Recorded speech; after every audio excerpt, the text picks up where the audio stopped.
Now we will learn how to calculate torque. Let us consider a body which has its axis of rotation along the z-axis. ये वाला x axis है, ये y axis है और z out of the plane है. First draw an arrow from the axis of rotation to the point of application of force. This is our radius vector. आप notice कीजिए force already आपको given है. आपको क्या करना है, आप एक्सिस ऑफ रोटेशन से, अच्छा एक्सिस ऑफ रोटेशन हमारा जेड एक्सिस के ऊपर है, ये जो डॉट है जेड एक्सिस को दिखा रहा है. तो सबसे पहला रूल है कि आप क्या करेंगे, एक्सिस से point of application of force तक आप एक लाइन बनाएंगे, वो हमारा रेडियस वेक्टर है. अगला स्टेप क्या है, shift the radius vector to match its tail with tail of force vector to find out the angle between them. ठीक है, apply the formula RF sin theta. हम अच्छी तरह से जानते हैं कि टॉर्क की बात अगर हम करते हैं, टॉर्क R क्रॉस F था, टॉर्क हमारा R क्रॉस F था. अगर टॉर्क R क्रॉस F था, अच्छा पहले हम सिर्फ मैग्नीट्यूड निकालना सीख रहे हैं, फिर मैं डायरेक्शन भी आपको क्लियर कर दूंगा.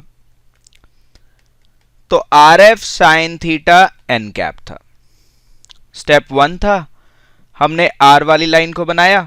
स्टेप 2 है, आप इस लाइन को आगे बढ़ाइए. देखिए दो वेक्टर्स के बीच का एंगल देखने के लिए उनका टेल से टेल या फिर हेड से हेड मिलना बहुत जरूरी है. तो आर वाली लाइन बनाई, उसको आगे ट्रांसलेट किया, दोनों का टेल और टेल मिल गया, एंगल थीटा मिल गया. तो टॉर्क का फॉर्मूला आराम से हम आर एफ साइन थीटा लिख सकते हैं. टॉर्क का फॉर्मूला हम क्या लिख सकते हैं, R F sine theta. This is method 1. Let us see method 2 now. In second method, just extend the line on which force is acting. This line is called the line of action. ठीक है, सबसे पहले आप क्या कीजिए, सबसे पहले पढ़िए फिर से, just extend the line on which the force is acting. Force यहां एक्ट कर रहा है, इस लाइन को आप एक्सटेंड कर दीजिए. This is called line of action. This is called line of action. Now, ये आपका नॉर्मल एक्सिस था, परपेंडिकुलर एक्सिस. अच्छा ये हमारा रेडियस वेक्टर था ही, हमने ड्रॉ कर लिया था. इस बार क्या करना है, अच्छा जब हमने इसको एक्सटेंड किया था तो ये एंगल हमारा थीटा था. तो टॉर्क का फॉर्मूला जब आर एफ साइन थीटा था, तो हम क्या करेंगे कि सबसे पहले हम फोर्स वाली लाइन को लंबा खींचेंगे. फोर्स वाली लाइन को लंबा खींचा, वो लाइन ऑफ एक्शन है. Draw the shortest distance between the line of action and the axis of rotation. The product of these two gives us the torque. अब आपको क्या करना है, अब आपको यह करना है कि जब आपने लाइन ऑफ इंपैक्ट बना लिया, तो अब आप जो इसका एक्सिस ऑफ रोटेशन है वहां से लेके लाइन ऑफ एक्शन तक एक परपेंडिकुलर बनाई है. लेट इट बी डी, जो शॉर्टेस्ट गैप है. देखिए यहां एक लाइन है, यहां एक लाइन है, दोनों के बीच का जो शॉर्टेस्ट गैप है दैट इज डी. अब गौर से देखिए, ये आर है, ये थीटा है, तो मैं आराम से साइन थीटा को डी बाई आर लिख सकता हूं, डी को मैं आर साइन थीटा लिख सकता हूं. इसका मतलब अगर मुझे टॉर्क चाहिए तो मैं F into R sine theta में से इसको d लिख सकता हूं, मतलब fd से मैं टॉर्क का मैग्नीट्यूड निकाल सकता हूं. अभी हम फिलहाल मैग्नीट्यूड निकालना सीख रहे हैं. तो मेथड 1 क्या था, मेथड 1 में हमने दोनों के टेल से टेल मिला के एंगल लिया, are F sine theta. Method 2 क्या है, शॉर्टेस्ट लाइन बना के fd लगा दिया. Now we will see method 3. In third method we first find the radial and the tangential component of the force, and the product of radius with tangential component gives us the torque. याद कीजिए ये कौन था हमारा, R. ये कौन सी line थी? Theta. इस मेथड में हम क्या करेंगे? फोर्स को तोड़ेंगे, ब्रेक करेंगे दो कंपोनेंट्स में। रेडियल जो कि एफ कॉस थीटा आएगा, टेंजेंशियल जो कि एफ साइन थीटा आएगा। टॉर्क का formula R F sine theta होता है। हम सीरियसली यहां पे डायरेक्टली देख सकते हैं कि tau is R F T. एक बात आप याद रखिएगा कि अगर आप चाहते हैं कि टॉर्क लगे तो tangential component of the force non zero होना चाहिए। अब हम टॉर्क निकालने के तीनों मेथड को रिविजिट करते हैं। सबसे पहला था टॉर्क का formula R F sine theta. R चाहिए था, एक्सिस ऑफ रोटेशन से point of application of force तक एरो बना दिया था, वो आर था। फोर्स और आर के बीच का एंगल देखने के लिए आर वाली लाइन को आगे एक्सटेंड किया था, फिर दोनों के बीच का एंगल थीटा मिल गया, टॉर्क की वैल्यू आ गई are F sine theta. Method 1। Method 2 में आपसे कहा कि आप फोर्स वाली लाइन को लंबा खींचिए, एक्सटेंडेड। जिस लाइन पे फोर्स एक्ट करती है उसका नाम लाइन ऑफ एक्शन था। एक्सिस ऑफ रोटेशन जो कि इस प्रॉब्लम में बाहर की तरफ है, वहां से आप एक शॉर्टेस्ट गैप बनाइए, शॉर्टेस्ट गैप परपेंडिकुलर आएगा, वो डी हो गया। इस ट्राइंगल में sine theta D by R था, डी को आर साइन थीटा लिख दिया, टॉर्क का फॉर्मूला एफ डी हो गया। मेथड 3 में हमने फोर्स के दो कंपोनेंट तोड़े, F cos theta, F sine theta. Torque का formula R F sine theta था जिसको आर एफ टी लिख दिया। टॉर्क के नॉन जीरो होने के लिए, टॉर्क के नॉन जीरो होने के लिए बहुत जरूरी है कि इसका जो टेंजेंशियल कंपोनेंट है वो नॉन जीरो हो। टॉर्क के नॉन जीरो होने के लिए बहुत जरूरी है कि टेंजेंशियल कंपोनेंट नॉन जीरो हो।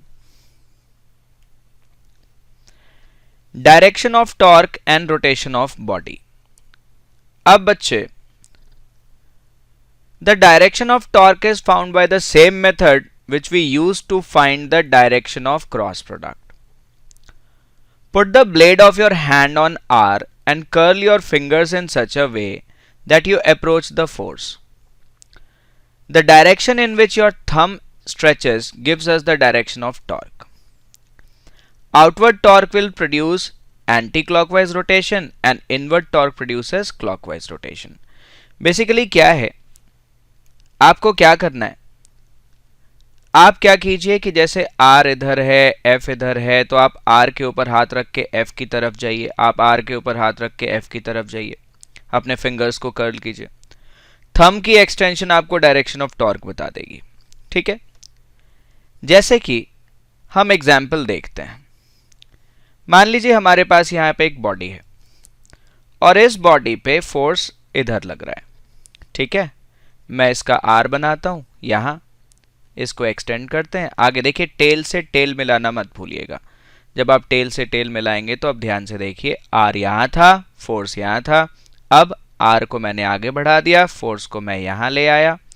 अगर मैं आर क्रॉस एफ करता हूं तो आर क्रॉस एफ अगर मैं करूंगा, आर पे हाथ रख के अगर आप एफ की तरफ जाएंगे तो थंब आपका इनसाइड आएगा। यहां पे टॉर्क की डायरेक्शन इनसाइड आ रही है।